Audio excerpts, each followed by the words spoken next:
పోల్సే ఉండవు. పోయిన 5 ఏళ్లు గుంతలే గుంతలు. నేను రోడ్డేసి వెళ్ళాం, వాళ్ళు వచ్చి గుంతలు దువ్వే పరిస్థితికి వచ్చారు. ఇప్పుడు మళ్లీ నేను అన్ని పూడ్చాను.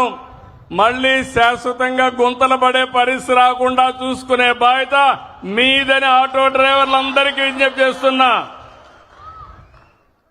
ఇంకొక పక్క మీరందరూ చూస్తే ఇంట్లో నుంచి గ్యాస్ అంతా వంట చేసుకోవాలంటే రూపాయి ఖర్చు లేదు. నిత్యావసర వస్తువులు ఇస్తున్నాం. ముసలి వాళ్ళుంటే పింఛన్లు ఇస్తున్నాం.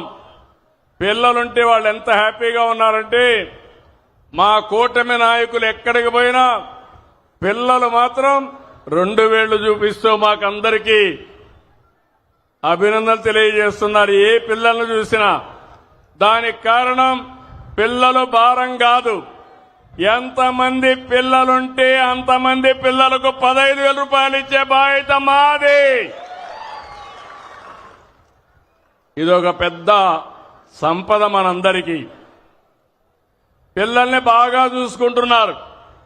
అక్కడి నుంచి స్కూలుకు పోతే సన్న బియ్యంతో బ్రహ్మాండమైన మధ్యాహ్న భోజనం పెడుతున్నాం.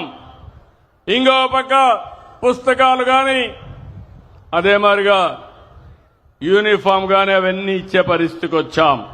ఇలాంటివన్నీ మీరు చూసినప్పుడు పేదవాళ్ళకి ఎలాంటి ఇబ్బంది లేకుండా మీ జీవన ప్రమాణాలు పెంచడమే కాకుండా మీ పిల్లల భవిష్యత్తు బాగుండాలనే ఉద్దేశంతో ఇవన్నీ చేస్తున్నాం. ఇప్పుడు మీరు బయట వస్తే అన్నా క్యాంటీన్లో 5 రూపాయలకే టిఫిన్ అవునా కాదా అని అడుగుతున్నా. అంత మునుపు మీ వల్ల మా ఆడబిడ్డలకు భారం. మీరు 6 గంటలకు పోవాలి, వాళ్ళు 4 గంటలకు లేయాలి. లేచి వంట చేసి మీకు ఒక ప్యాకెట్ ఇవ్వాలి, క్యారియర్ ఇవ్వాలి. ఇప్పుడు ఆ ఇబ్బంది లేదు. ఎక్కడ ఆకలేస్తే అక్కడ భోంచేసే ఏర్పాటు చేసింది ఈ ప్రభుత్వం అవునా కాదా అని మిమ్మల్ని అడుగుతున్నా. అలాంటి అన్నా క్యాంటీన్లు కూడా దెబ్బతీసే పరిస్థితికి వచ్చారు. ఈరోజు ఒకటి హామీ ఇస్తున్నా, 175 నియోజకవర్గాల్లో 175 అన్నా క్యాంటీన్లు ఉంటాయని చెప్పి నేను మీకు తెలియజేస్తున్నా. ఈరోజు మనందరం పోటీ ప్రపంచంలో ఉన్నాం, నాలెడ్జ్ ఎకానమీలో ఉన్నాం. పిల్లల్ని బాగా చదివించండి.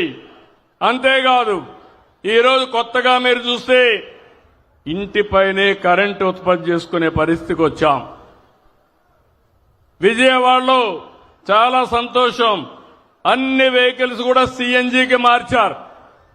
ఇది శుభ పరిణామం. 100కి 98% వెహికల్స్ అన్ని సిఎన్జి వెహికల్స్ ఉన్నాయి.